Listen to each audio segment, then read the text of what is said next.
This movie cost $170 million, and it made 33 opening weekend. It's going to be a monumental failure. I used to play, so let me take you back a little bit, back to my college days. Tron the game. This was a game, an arcade game, right? And we played it all the time in freshman dorm at Syracuse. All the time.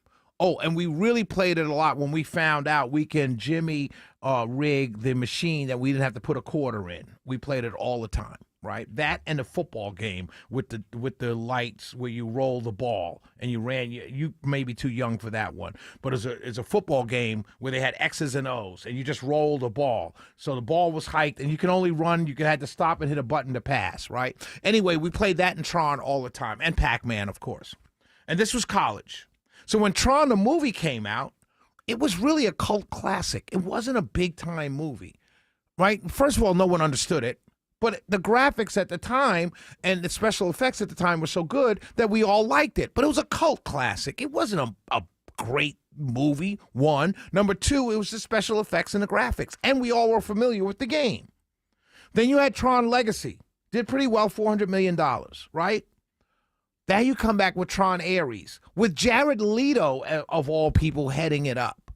And so I'm thinking about this. They're trying to remake The Terminator. They're trying to remake Judge Dredd. And I'm thinking to myself, where are the original ideas coming out of Hollywood? Where are the original ideas? If everything is a retread, then what are you guys doing up there? And let me say this. I just saw a movie on, I think it's on Netflix or Prime, can't remember, called Play Dirty with Mark Wahlberg. It's like a heist film. It's a very good movie. It's on Prime. Prime, right. It's a very good movie. It's funny. It's got action. It's got some good acting in it. And I saw it was good. It wasn't the most original, but it was an original heist film. And Mark Wahlberg is good in everything he does. I like him. He's never been in a bad movie. It's just my opinion. But the point is that there are people out here that are making some good original stuff. I don't understand how these big budget movie studios that have $170 million to spend, who greenlit Jared Leto in Tron Ares. First of all, the reason why I fell asleep, and this could be just me. Some of you are more, thoughtful. Some of you know more about computers. Some of you know more about AI than I do. Probably a lot of you do. But I couldn't even wrap my mind around the concept of what I was watching. That was the problem. Like, I'm watching a movie and I don't know, okay, what's real, what's in the computer, who's a real human being, who's not a real human being. When the computers are talking to each other, are these real? Like, I couldn't because I can't wrap my mind around the concept. So that lost me immediately. And then it's Jared Leto. Did anybody see Morbius? Did you see Morbius? I did. I'm a Marvel Comic Universe fan, okay?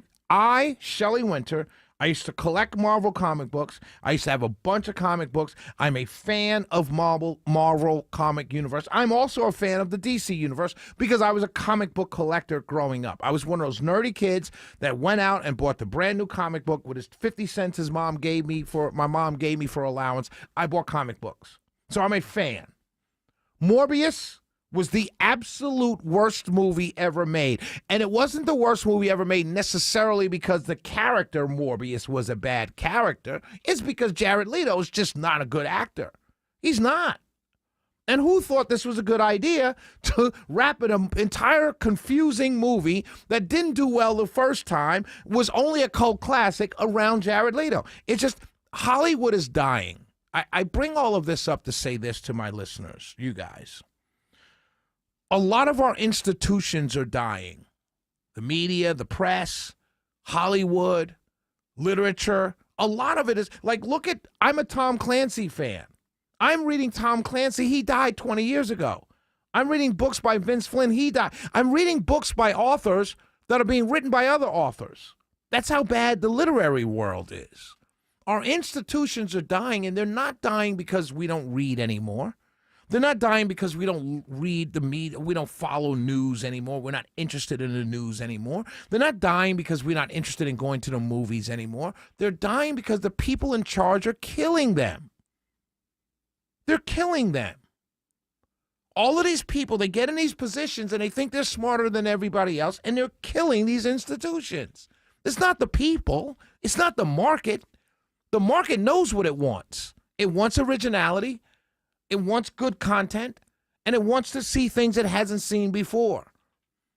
Driving a Maserati, making hundreds of thousands of dollars a year as a movie executive and telling me that your grand idea is to redo the Terminator should get you fired immediately. Shelley Winter Show. We'll be right back.